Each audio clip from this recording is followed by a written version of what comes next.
या पवित्र मासात गुरुचरित्राची ही कथा फक्त एकदा कानावर पडताच शिवकृपा होऊन संपूर्ण गुरुचरित्र पारायण केल्याचे मोठे फळ प्राप्त होते.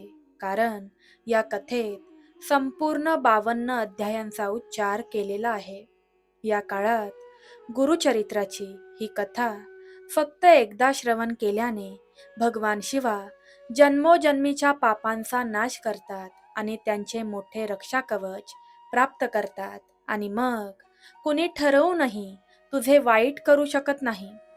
मनातील सर्व इच्छा पूर्ण होतात आणि दरिद्री भाग्य सुखात बदलते. जे लोक आज तुला नाकारत आहेत, जे आज तुझा अपमान करत आहेत आणि जे आज तुला रडवत आहेत, तेच लोक उद्या तुझ्याशी 2 शब्द बोलण्यासाठीही तडफडतील.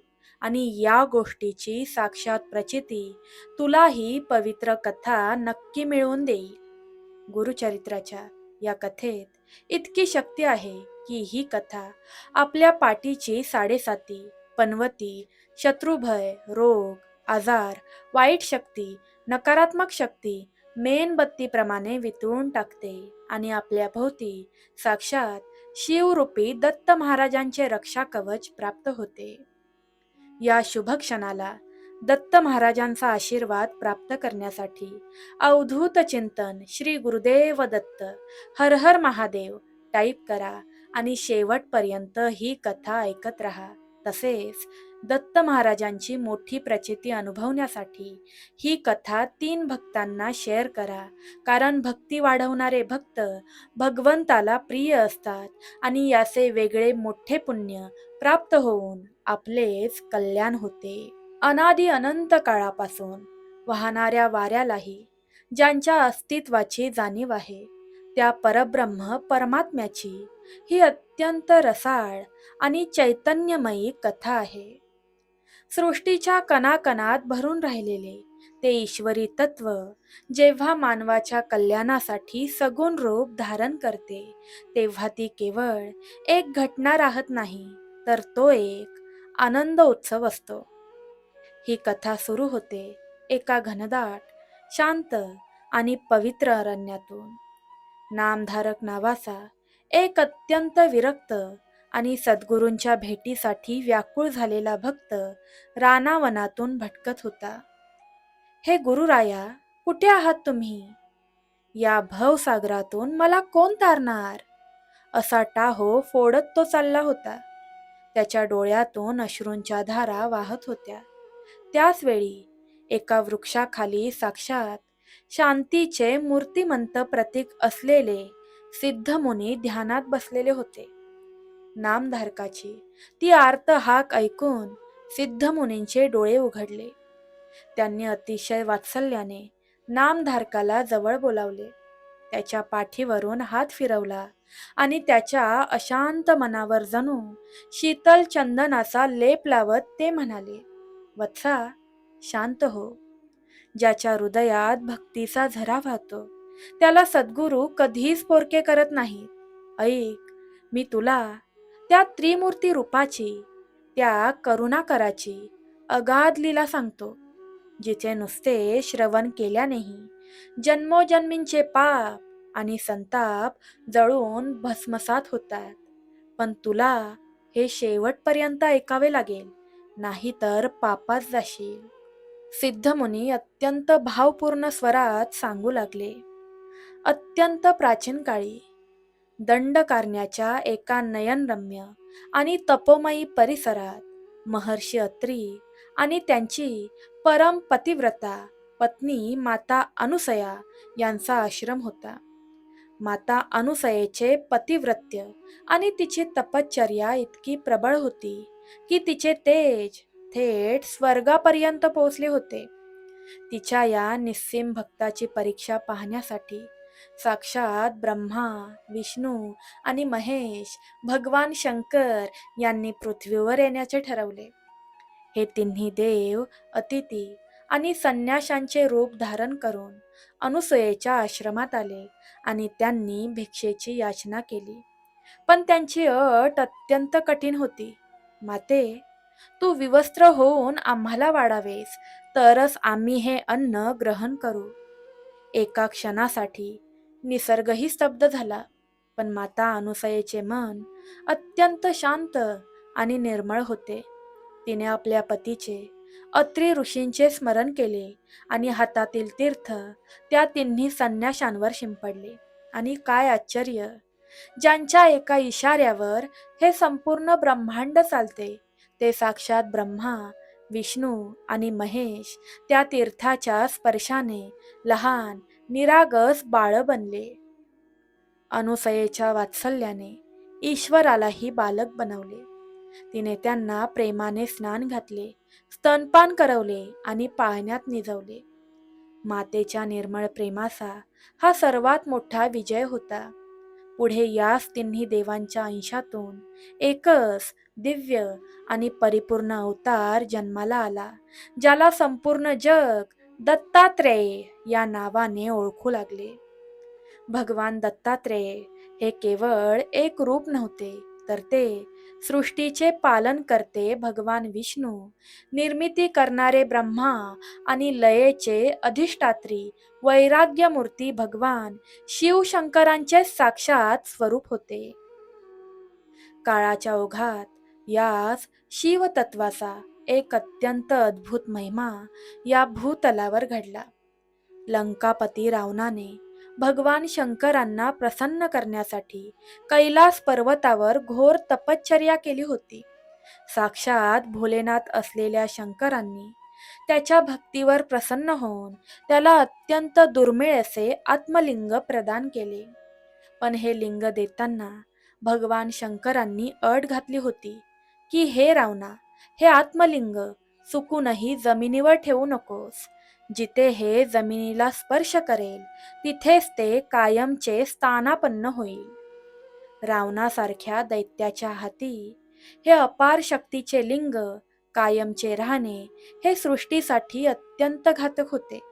देवतांच्या विनंतीवरून भगवान श्री गणेशांनी एका लहानग्या गुरख्याचे बटूचे रूप धारण केले.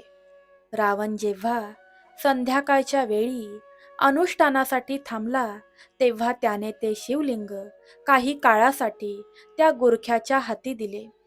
गणरायाने संधी साधून तुला उशीर झाला असे सांगत ते आत्मलिंग जमिनीवर ठेवून दिले. रावणाने आपले सर्व सामर्थ्य लावून ते लिंग उचलण्याचा प्रयत्न केला, पण ते लिंग जमिनीशी असे काही एकरूप झाले होते की ते महाबलाढ्य रावणालाही हलवता आले नाही. तेच हे परमपवित्र गोकर्ण महाबळेश्वर क्षेत्र, जिथे आजही भगवान शंकरांचे आत्मलिंग अत्यंत शांत आणि भक्कमपणे उभे राहून जगाला शिवतत्वाची प्रचिती देत आहे. शंकराची ही अथांग करुणा आणि महाबळेश्वराचा महिमा जो कोणी ऐकतो, त्याचे मन महासागरासारखे शांत आणि स्थिर होते. साक्षात महादेवाने जणू भक्तांसाठी आपले हृदय या गोकर्ण क्षेत्री कायमचे ठेवून दिले. प्रेमळ भक्तांनो, या चालू क्षणाला शिवाचा मोठा आशीर्वाद प्राप्त करण्यासाठी कमेंट बॉक्समध्ये आत्ताच सांब सदाशिव टाईप करा आणि पुढची 3 मिनिटे ही कथा ऐकत राहा. बघा, तुमच्या रडक्या भाग्यात सुखाचा चमत्कार नक्कीच होणार. यास शिवदत्त परंपरेतील करुणेचा पुढचा अध्याय म्हणजे श्रीपाद श्रीवल्लभ अवतार. युगे लोटली आणि कलियुगाला सुरुवात झाली. कलियुगात जेव्हा मानवाचे दुःख आणि अज्ञान वाढू लागले, तेव्हा पिठापूर येथे अप्पलराज आणि सुमती माता यांच्या पोटी भगवान दत्तात्रेयांनी श्रीपाद श्रीवल्लभ या नावाने अवतार घेतला. जन्मताच हे बालक सूर्यासारखे तेजस्वी होते. त्यांच्या मुखावर एक अथांग शांती आणि डोळ्यात संपूर्ण जगाविषयीची करुणा होती. वयाच्या अवघ्या 16व्या वर्षी या तेजस्वी बालकाने घराचा त्याग करून संन्यास घेतला आणि ते तीर्थयात्रेला निघाले. चालताना त्यांची पावले जिथे पडायची, तिथे जणू दुःखाचा अंधार कायमचा नाहीसा व्हायचा. फिरत फिरत श्रीपाद श्री वल्लभ कुरवपूर या कृष्णा नदीच्या काठावर असलेल्या अत्यंत नयनरम्य अशा पवित्र स्थळी आले. नदीच्या संथ प्रवाहासारखीच त्यांची करुणा तिथे वाहू लागली. तिथे त्यांची भेट अंबिका नावाच्या एका अत्यंत दुःखी आणि हताश ब्राह्मण विधवेशी झाली. तिचा एकुलता एक मुलगा अत्यंत मतिमंद आणि वेडसर होता. समाजाचे टोमणे, लोकांचे उपहास आणि गरिबीला कंटाळून ती हतबल माता आपल्या मुलासह कृष्णा नदीत प्राण देण्यासाठी आली होती.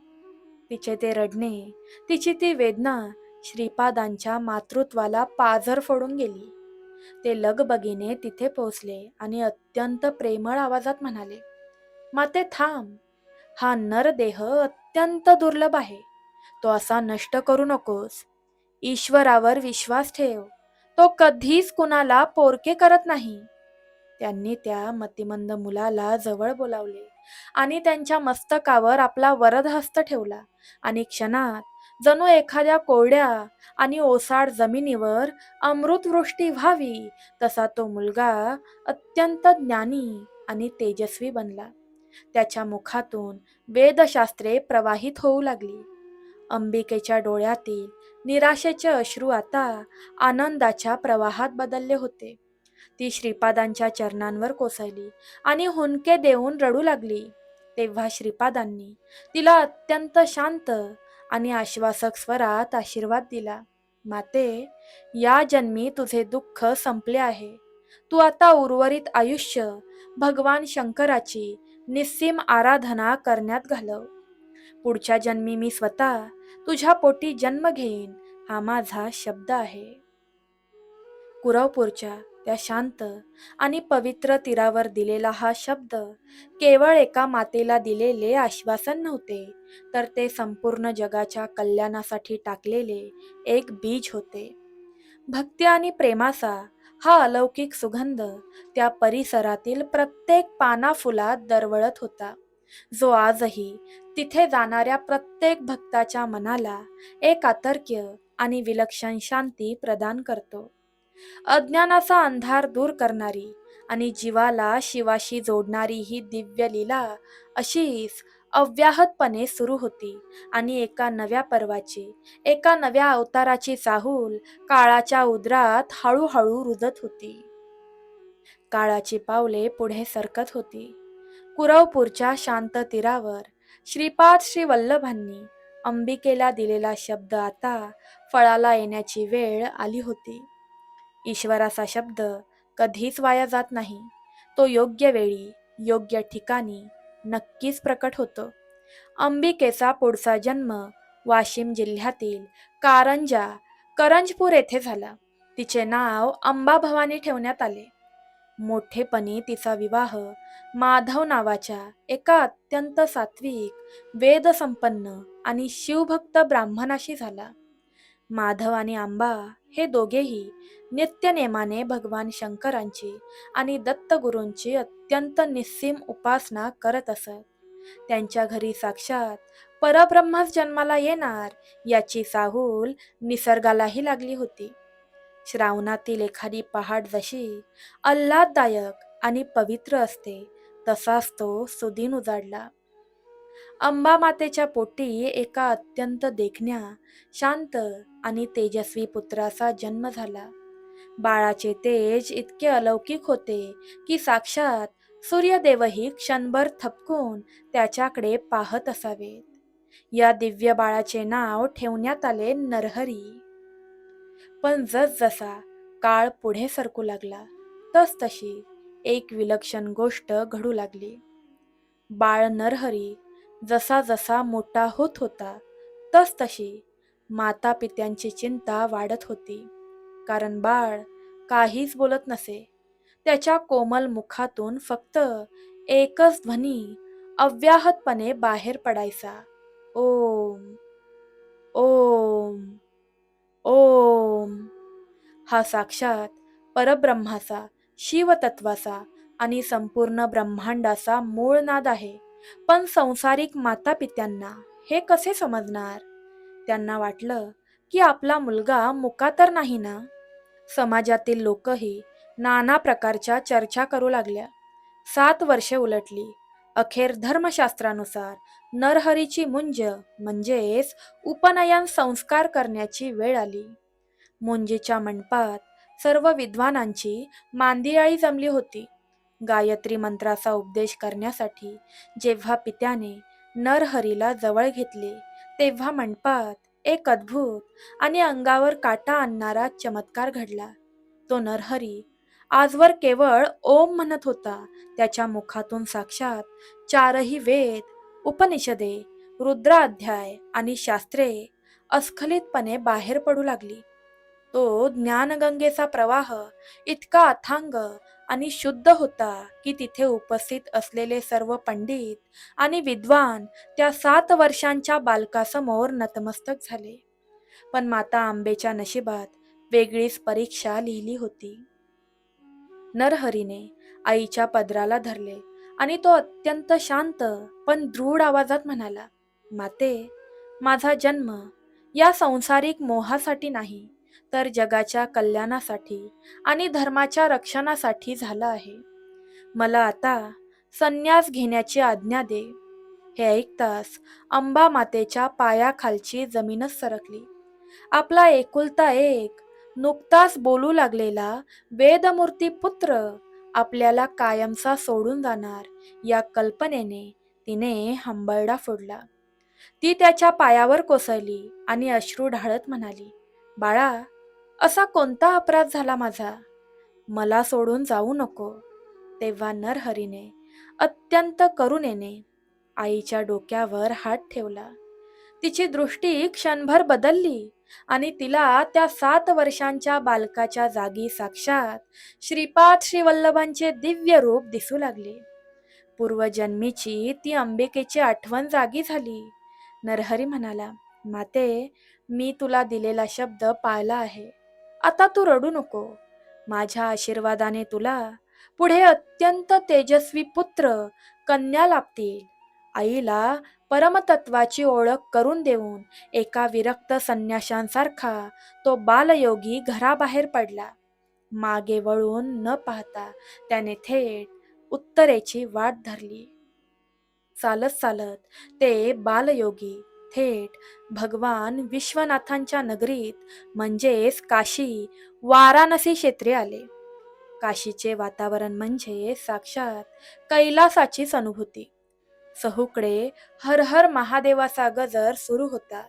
याच गंगेच्या तीरावर कृष्ण सरस्वती नावाच्या एका अत्यंत वृद्ध आणि थोर संन्याशांकडून नरहरीने विधिवत संन्यासाची दीक्षा घेतली आणि तेव्हापासून हे बालयोगी श्री नृसिंह सरस्वती या नावाने संपूर्ण विश्वात विख्यात झाले. श्री नृसिंह सरस्वतींचे अवतार कार्य हे केवळ दत्तभक्तीचा प्रसार करणे नव्हते, तर त्यांनी शैव आणि वैष्णव यांच्यातील भेद पूर्णपणे पुसून काढला.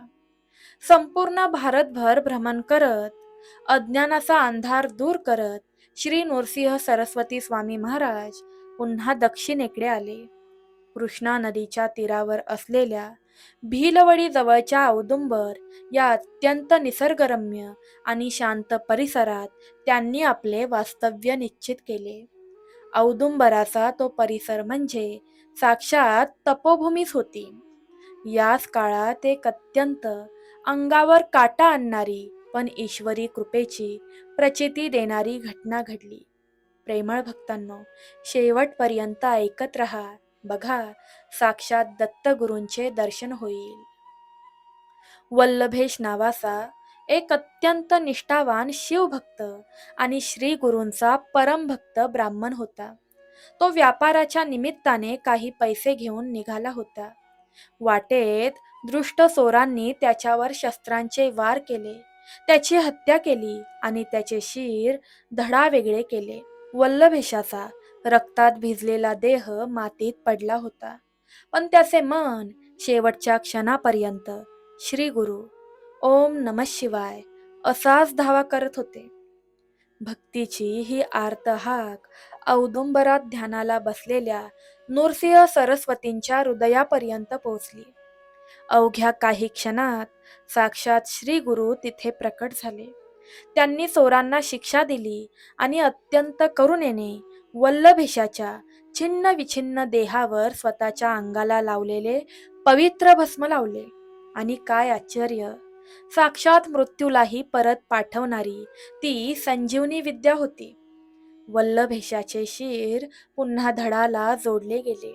ते जणू गाढ झोपेतून जागा व्हावा तसा दिगंबरा दिगंबरा श्रीपाद वल्लभ दिगंबरा म्हणत उठून बसला.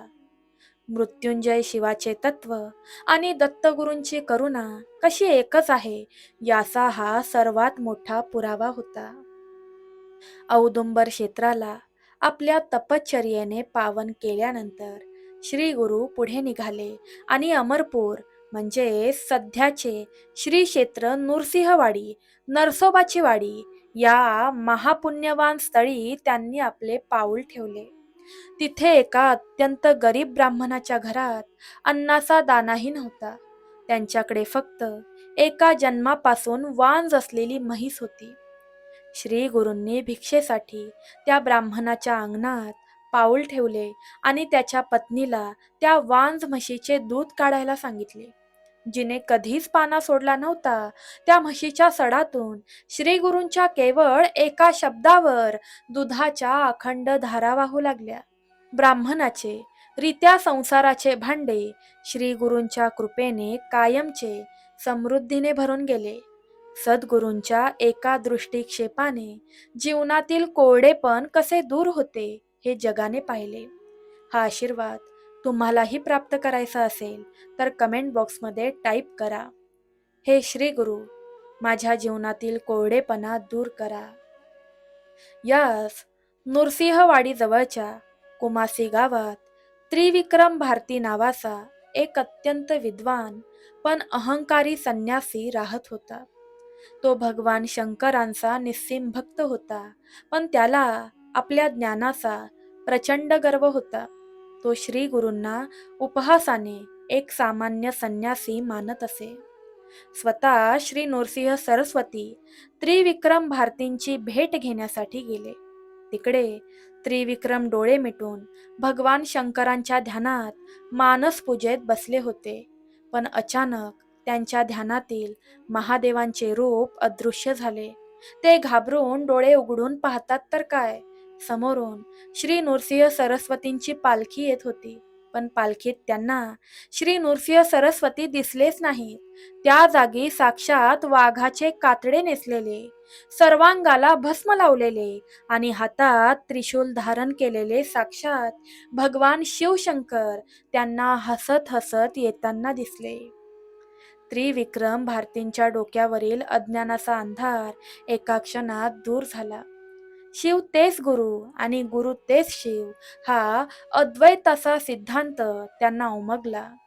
डोळ्यातून अश्रूंच्या धारा गाळत ते श्री गुरूंच्या चरणांवर साष्टांग कोसळले. नृसिंहवाडीचे ते क्षेत्र आता हजारो भक्तांच्या जीवनातील अंधार दूर करणारा एक भक्तीचा महासागर बनले होते, जिथे श्री गुरूंच्या कृपेचा अखंड वर्षाव होता. नृसिंहवाडीच्या कृष्णा पंचगंगा संगमावर भक्तीचा मळा फुलवल्यानंतर आणि हजारो भक्तांच्या जीवनातील दुःखाचे काटे वेचल्यानंतर श्री नृसिंह सरस्वती महाराजांनी आपले अवतार कार्य अधिक व्यापक करण्याचे ठरवले. नृसिंहवाडीत भक्तांची प्रचंड गर्दी वाढू लागली. सद्गुरू हे नेहमीच प्रसिद्धी आणि गर्दीपासून दूर निवांत स्थळी राहणे पसंत करतात, पण भक्तांना पोरके करणेही त्यांच्या स्वभावात नसते. भक्तांचा मोह आणि गर्दी टाळण्यासाठी सर्वांना आशीर्वाद देऊन श्री गुरूंनी गुपचूपपणे वाडीचा निरोप घेतला आणि ते कर्नाटकातील गाणगापूर या पवित्र भूमीत आले.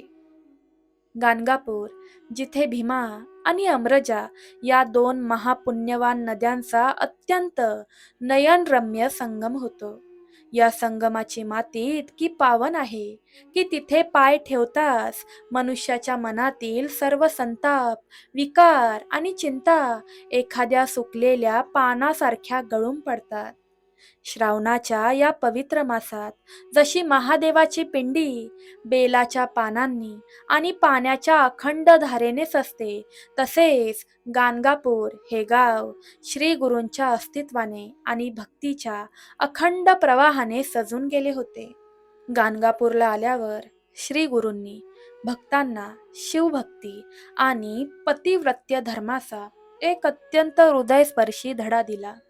तिथे सीमंतिनी नावाची एक राजकन्या होती. ती भगवान शंकराची अत्यंत निस्सीम भक्त होती. श्रावण महिन्यातील प्रत्येक सोमवार आणि महादेवाची आराधना हाच तिच्या जीवनाचा श्वास होता. पण नियतीचा खेळ मोठा विचित्र असतो. तिच्या पतीला म्हणजेच राजाला एका भयंकर आजाराने ग्रासले गेले आणि त्यातच त्याचे अकाली निधन झाले. सीमंतिनीवर दुःखाचा डोंगर कोसळला. सुखाचा संसार क्षणात उद्ध्वस्त झाला. पण तिची भगवान शंकरांवरची श्रद्धा तसूभरही कमी झाली नाही.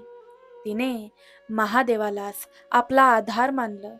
मृत पतीच्या देहाजवळ बसून ती रात्रंदिवस ओम नमः शिवायचा जप करू लागली. तिची ही अढळ आणि निस्सीम भक्ती पाहून भगवान शिवशंकर स्वतः श्री नृसिंह सरस्वतींच्या रूपात तिच्या समोर प्रकट झाले. त्यांनी अत्यंत करुणेने त्या माऊलीच्या डोक्यावर हात ठेवला आणि तिला अखंड सौभाग्याचा आशीर्वाद दिला. त्या आशीर्वादाच्या बळावर आणि शिवभक्तीच्या अथांग सामर्थ्याने तिच्या मृत पतीला पुन्हा जीवनदान मिळाले. ईश्वरावर टाकलेला संपूर्ण विश्वास कधीच वायाला जात नाही. तो मृत्यूलाही हरवू शकतो, हे सीमंतिनीच्या या कथेतून जगाला पुन्हा एकदा पाहायला मिळाले. याच गाणगापूरच्या वास्तव्यात श्री नृसिंह सरस्वतींनी भक्तांना भगवान शंकरांचे सर्वात मोठे आणि पवित्र रहस्य समजावून सांगितले. ते रहस्य म्हणजे भस्म, म्हणजे राख आणि रुद्राक्ष. एकदा काही विद्वानांनी आणि भक्तांनी श्री गुरूंना विचारलं, महाराज, संन्यासी आणि शिवभक्त नेहमी अंगाला भस्म का लावतात? राखे तसं काय दडलं आहे? आणि भगवान शंकर तर साक्षात देव असूनही स्मशानातील राख का फासतात? हे ऐकून श्री गुरु अत्यंत मधुर हास्य करत म्हणाले. त्यांचा तो शांत आणि गंभीर आवाज गाणगापूरच्या त्या संगमावर घुमू लागला. ते म्हणाले, अरे वेड्यांनो, भस्म हे केवळ लाकडे जळून उरलेली राख नाही. या चराचर सृष्टीतील सर्व मोह, माया, संपत्ती, नातीगोती आणि हा सुंदर दिसणारा देह एक ना एक दिवस जळून खाक होणार आहे. शेवटी काय उरेल तर ही चिमूटभर राख. भस्म हे वैराग्याचे आणि शाश्वत सत्याचे प्रतीक आहे. भगवान शिवशंकर आपल्या सर्वांगाला भस्म लावतात, कारण ते या सृष्टीचे अंतिम सत्य जाणतात. जो मनुष्य भस्म धारण करतो त्याला हे सत्य रोज आठवते. त्याचे सर्व अहंकार, लोभ, विकार जळून भस्मसात होतात आणि त्याला परमशांती लाभते. भस्माचे हे अद्भुत सामर्थ्य पटवून देण्यासाठी श्री गुरूंनी वामदेव नावाच्या एका महान शिवभक्ताची कथा सांगितली.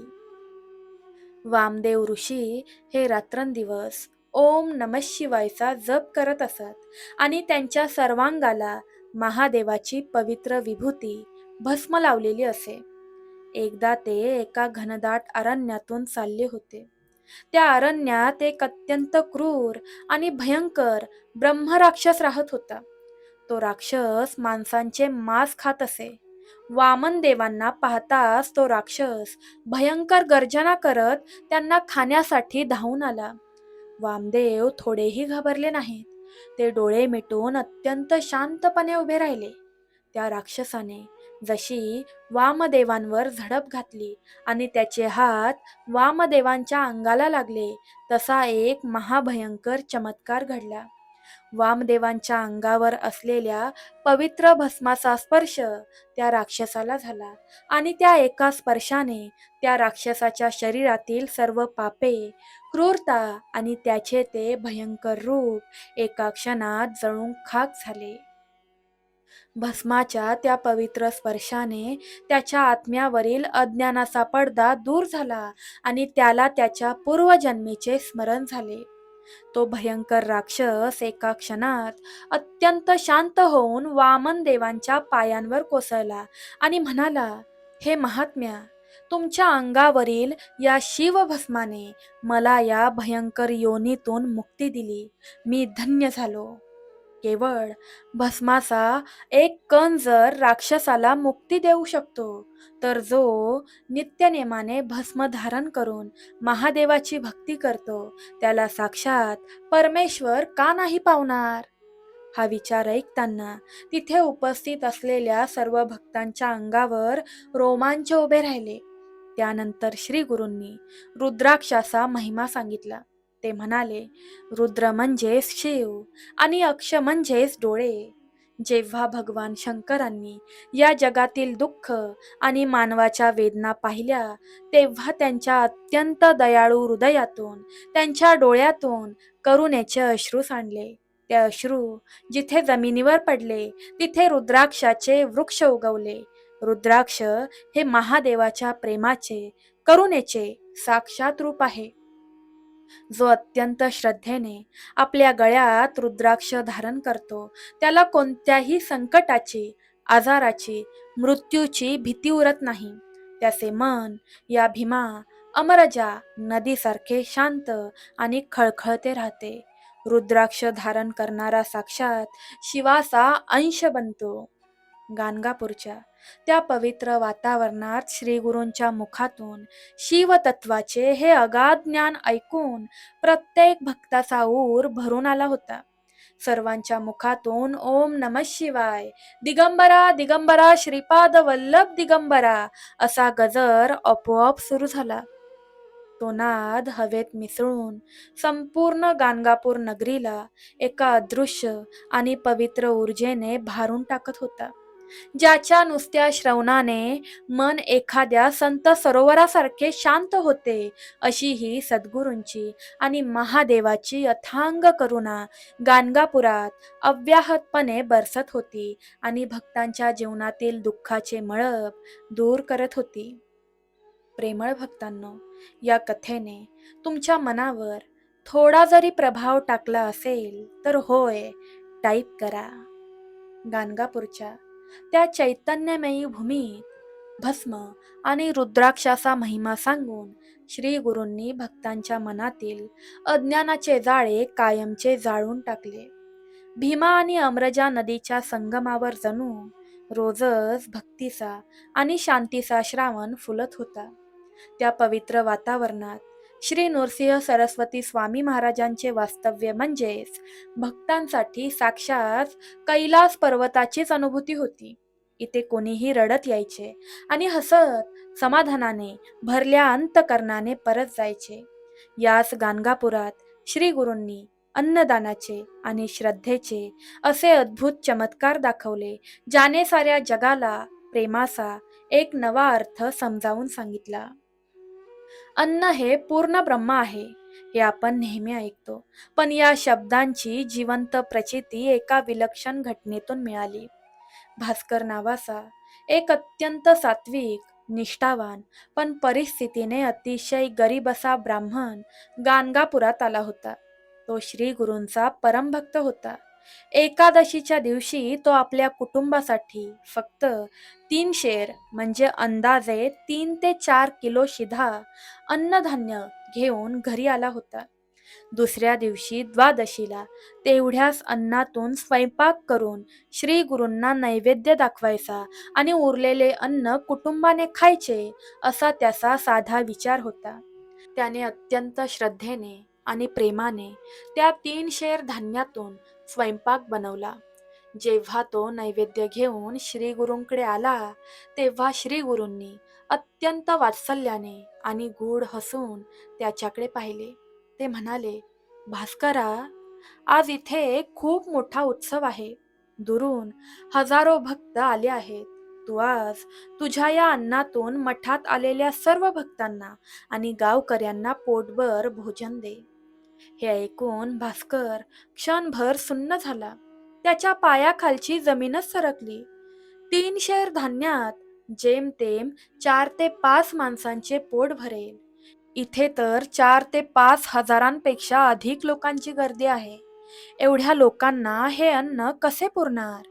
पण भगवंत कधीच आपल्या भक्ताला अडचणीत टाकत नाही, तर तो त्याच्या श्रद्धेची उंची वाढवत असतो.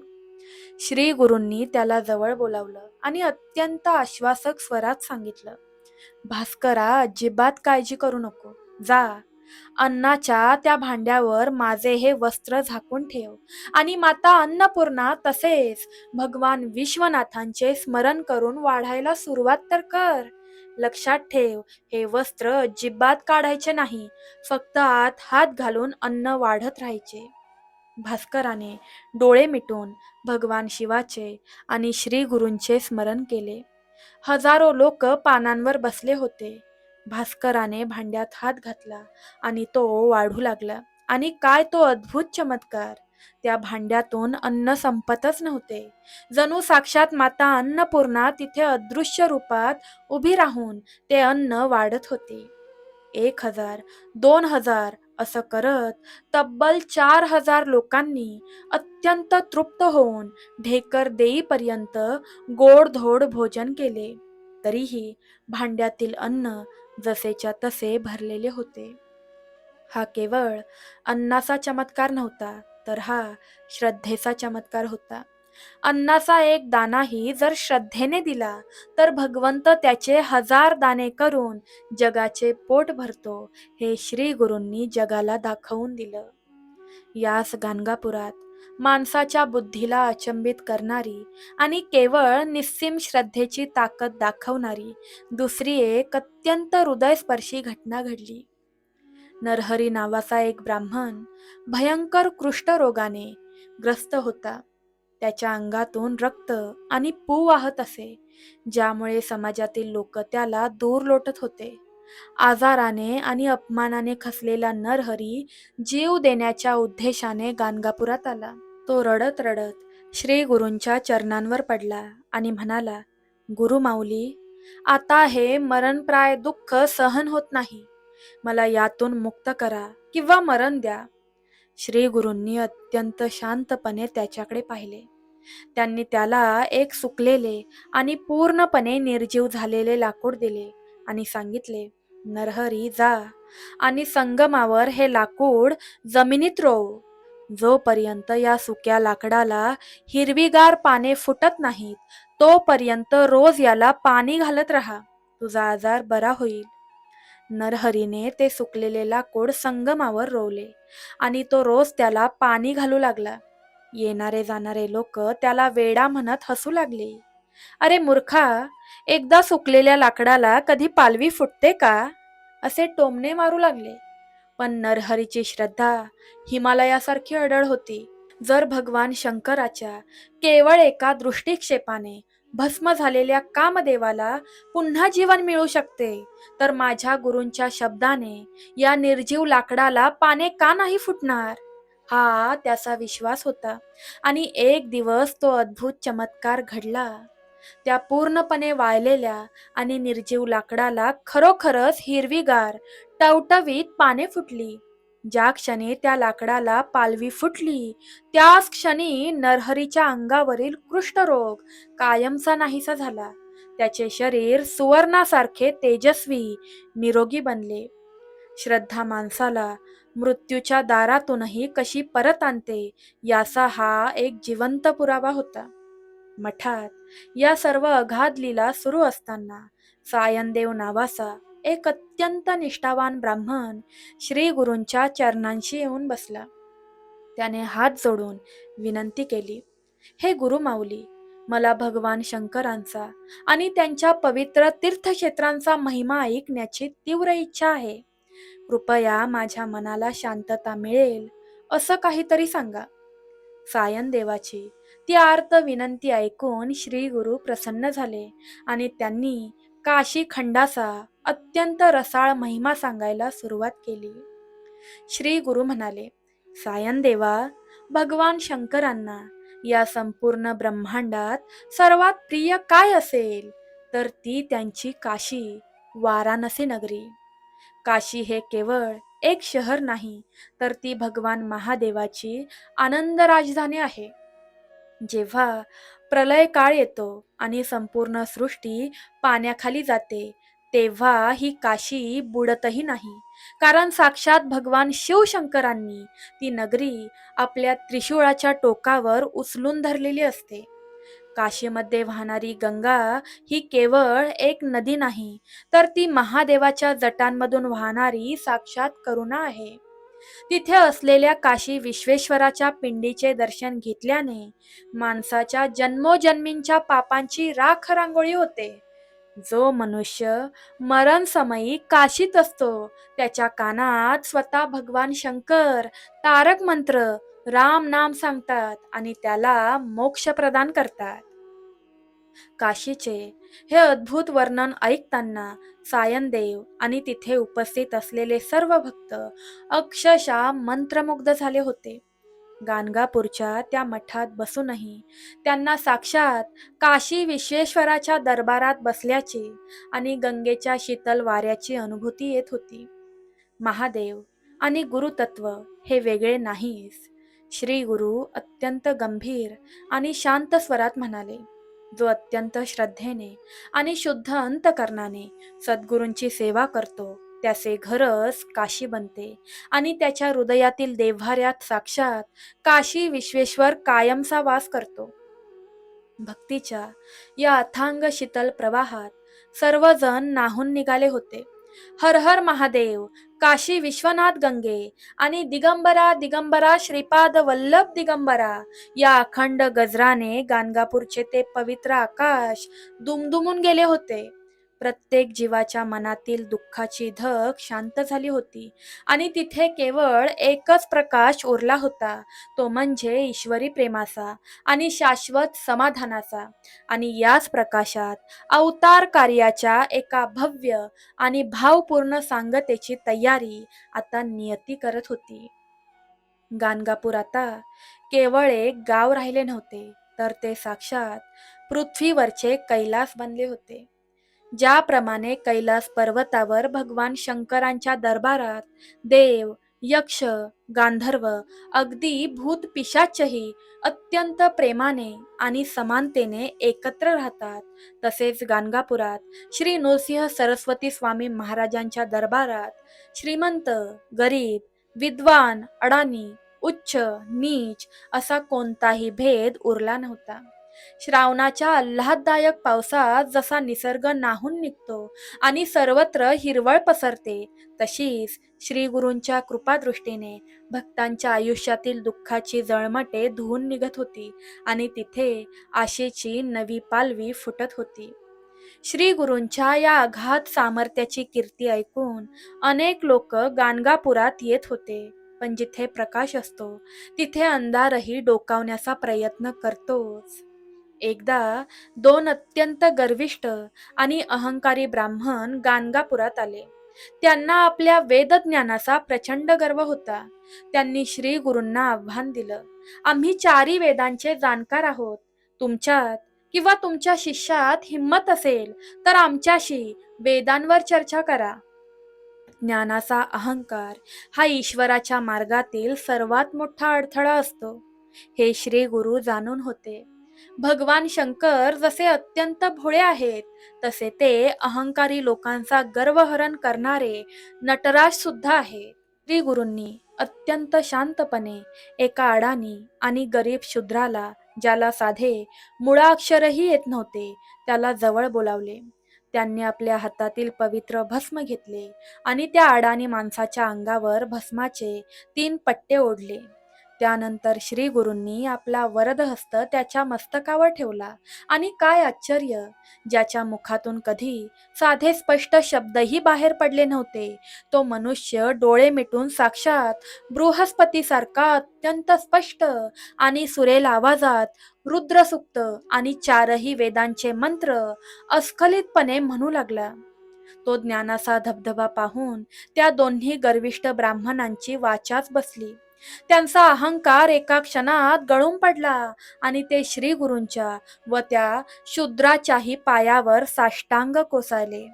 भस्माच्या एका स्पर्शाने आणि सद्गुरूंच्या एका कृपादृष्टीने अज्ञानाचा अंधार कसा दूर होतो हे साऱ्या जगाने पाहिले. श्री गुरूंची ही करुणा केवळ एका धर्मापुरती मर्यादित नव्हती. ईश्वराच्या दरबारात जात पात धर्म नसतो याचा सर्वात मोठा साक्षात्कार म्हणजे बिदरच्या यवन म्हणजेच मुस्लिम राजाला दिलेला आशीर्वाद. या राजाच्या मांडीवर एक भयंकर जीवघेणा फोड आला होता. कोणत्याही वैद्याला तो आजार बरा करता आला नाही. तेव्हा कुणाच्या तरी सांगण्यावरून तो राजा गाणगापुरात श्री गुरूंच्या दर्शनासाठी आला. जेव्हा तो राजा श्री गुरूंसमोर उभा राहिला तेव्हा श्री गुरूंनी अत्यंत वात्सल्याने हसून त्याला विचारलं, काय रे रचका, विसरलास मला? हे शब्द ऐकताच त्या यवन राजाच्या डोळ्यांसमोरून एक पडदा दूर झाला आणि त्याला आपल्या पूर्वजन्मीचे स्मरण झाले. तो राजा पूर्वजन्मी कुरवपूर येथे श्रीपाद श्री वल्लभांचे कपडे धुणारा एक सामान्य परीट रजक होता. त्यावेळी श्रीपादांनी त्याला पुढच्या जन्मी तू राजा होशील असा आशीर्वाद दिला होता. श्री गुरूंच्या एका दृष्टिक्षेपाने राजाचा तो भयंकर आजार क्षणार्धात बरा झाला. तो मुस्लिम राजा डोळ्यात पाणी आणून श्री गुरूंच्या चरणांवर नतमस्तक झाला. परमेश्वर एकच आहे, तो फक्त प्रेमाचा भुकेला आहे, हा सर्वात मोठा संदेश त्या यवक राजाने गाणगापुरातून आपल्या हृदयात कोरून नेला. भक्तांचे रक्षण, संकटांचे निवारण आणि अद्वैत ज्ञानाचा प्रसार करत श्री नृसिंह सरस्वती स्वामी महाराजांचे अवतार कार्य आता एका वेगळ्याच उंचीवर पोहोचले होते. पण निसर्गाचा आणि ईश्वरी अवताराचा एक अत्यंत कठोर आणि अटळ नियम असतो, जे साकार होते ते कधीतरी निराकारात विलीन होतेच. सगुण रूपात आलेला भगवंत जेव्हा आपले कार्य पूर्ण करतो तेव्हा तो पुन्हा आपल्या मूळ अनंत तत्वात सामावून जाण्यासाठी निघतो. एक दिवस भीमा आणि अमरजा नदीच्या संगमावर नेहमीप्रमाणे हजारो भक्तांची मांदियाळी जमली होती. श्री गुरु अत्यंत शांत गंभीर मुद्रेने विराजमान होते. त्यांनी अत्यंत प्रेमळ नजरेने आपल्या भक्तांकडे पाहिले आणि शांत स्वरात सांगितले, माझ्या प्रिय लेकरांनो, मी आत्तापर्यंत तुमच्यात राहून माझ्या कार्याची पूर्तता केली आहे. आता माझी जाण्याची वेळ आली आहे. मला आता कर्दळी वनात तपश्चर्येसाठी प्रस्थान करायचे आहे. श्री गुरूंचे हे शब्द ऐकताच गाणगापुरात जणू वीजच कोसळली. संगमावरचा खळखळणारा वाराही क्षणभर स्तब्ध झाला. महाराज, आम्हाला पोरके करून कुठे चाललात? असा आर्त टाहो संपूर्ण गाणगापूर नगरीतून फुटला. लोक लहान मुलांसारखे हमसून हमसून रडू लागले. कुणी त्यांच्या वाटेत आडवे पडून त्यांना अडवू लागले. भक्तांचे ते रडणे ऐकून प्रत्यक्ष दगडालाही पाझर फुटला असता. तेव्हा श्री गुरूंनी अत्यंत वात्सल्याने भक्तांचे अश्रू पुसले आणि आश्वासक स्वरात म्हणाले, अरे वेड्यांनो, रडताय कशाला? माझा हा भौतिक देह जरी तुम्हाला दिसत नसला तरी माझे चैतन्य कायम यास गाणगापुरात राहील. मी तुम्हाला वचन देतो, जोपर्यंत चंद्र सूर्य आहेत तोपर्यंत मी रोज दुपारी भिक्षेसाठी गाणगापुरात येईन. संगमावरील या अश्वस्थ वृक्षात पिंपळात माझा कायमचा वास असेल आणि माझ्या अस्तित्वाची खूण म्हणून मी माझ्या निर्गुण पादुका इथे ठेवून जात आहे. जो अत्यंत श्रद्धेने या पादुकांचे दर्शन घेईल त्याच्या पाठीशी मी सावलीसारखा उभा राहीन. भक्तांना हे शाश्वत वचन देऊन आपल्या निर्गुण पादुकांची स्थापना करून श्री नृसिंह सरस्वती स्वामी महाराजांनी त्या लाडक्या नगरीचा निरोप घेतला. चालत चालत श्री गुरु पाताळ गंगेच्या तीरावर आले. नदीला मोठा पूर आला होता. तिथे त्यांनी अत्यंत सुंदर आणि सुगंधी फुलांनी सजवलेली एक नाव तयार करायला सांगितली. श्री गुरु त्या नावेत बसले. त्यांनी किनाऱ्यावर उभ्या असलेल्या सर्व भक्तांना शेवटचा आशीर्वाद दिला आणि ती फुलांची नाव नदीच्या प्रवाहाच्या विरुद्ध दिशेने अत्यंत वेगाने पुढे निघून गेली. श्री गुरूंच्या या प्रवासाचे अंतिम ठिकाण होते श्रीशैल्य मल्लिकार्जुन. श्रावण महिन्याच्या या पवित्र कथेत आपण ज्या शिवतत्वाचा वारंवार उल्लेख केला त्याची ही अंतिम आणि सर्वोच्च अनुभूती होती. भगवान दत्तात्रेय हे साक्षात ब्रह्मा, विष्णू, महेश यांचेच रूप आहेत. जेव्हा गुरुतत्व आपले कार्य पूर्ण करते तेव्हा ते साक्षात शिवतत्वात विलीन होते. श्रीशैल्य मल्लिकार्जुन हे भगवान शंकरांच्या 12 ज्योतिर्लिंगांपैकी एक अत्यंत जागृत आणि महापुण्यवान ज्योतिर्लिंग आहे. यास मल्लिकार्जुनाच्या सानिध्यात असलेल्या घनदाट कर्दळी वनात, केळीच्या वनात श्री नृसिंह सरस्वती स्वामी महाराज गुप्त झाले. किनाऱ्यावरील भक्त रडत रडत नावेची वाट पाहत होते. काही वेळाने ती फुलांची नाव परत आली, पण त्यात श्री गुरु नव्हते. त्या नावेत फक्त श्री गुरूंनी भक्तांसाठी पाठवलेला प्रसादाचा शेवंतीच्या फुलांचा फुलोरा होता. तो फुलोरा पाहून भक्तांना खात्री पटली की आपली माऊली आता शिवतत्वात, त्या परब्रह्मात कायमची विलीन झाली आहे. दत्तात्रेय आणि भगवान शिवशंकर एकच आहेत आणि ते दोन्ही आता आपल्या हृदयात कायमचे वास करून आहेत. ही जाणीव भक्तांच्या मनाला एक विलक्षण आणि अथांग शांती देऊन गेली. अशा प्रकारे अनादि अनंत असलेल्या त्या दत्तगुरूंची आणि शिवशंकराची ही 52 अध्यायांची चैतन्यमयी श्री गुरुचरित्र कथा इथे संपन्न होते. श्रावण महिन्याच्या अत्यंत पवित्र आणि सात्विक वातावरणात ज्या ज्या भक्तांनी ही कथा श्रवण केली आहे किंवा वाचली आहे त्यांच्यावर साक्षात भगवान मल्लिकार्जुन आणि श्री नृसिंह सरस्वती स्वामी महाराजांची अखंड कृपा राहील. या कथेच्या श्रवणाने अज्ञानाचा, दुःखाचा अंधार दूर होतो. घराघरातील दारिद्र्य नष्ट होऊन तिथे माता अन्नपूर्णा आणि लक्ष्मीचा वास राहतो. ज्यांच्या मनात आजार, चिंता किंवा भीती आहे ती श्री गुरूंच्या कृपेने भस्मसात होते. गुरु हाच शिव आहे आणि शिव हाच गुरु आहे, हा अद्वैताचा सर्वात मोठा संदेश हृदयात कोरून आपले उर्वरित जीवन अत्यंत समाधानाने आणि परोपकाराने जगण्याची प्रेरणा ही कथा आपल्याला देते. अवधूत चिंतन श्री गुरुदेव दत्त.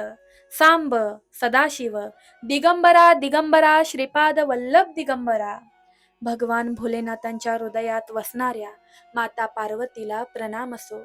भगवान भोलेनाथांच्या हृदयात वसणाऱ्या माता पार्वतीला प्रणाम असो. भगवान विष्णूंच्या हृदयात वसणाऱ्या माता लक्ष्मीला प्रणाम असो. भगवान विष्णूंच्या हृदयात वसणाऱ्या माता लक्ष्मीला प्रणाम असो. राधे राधे.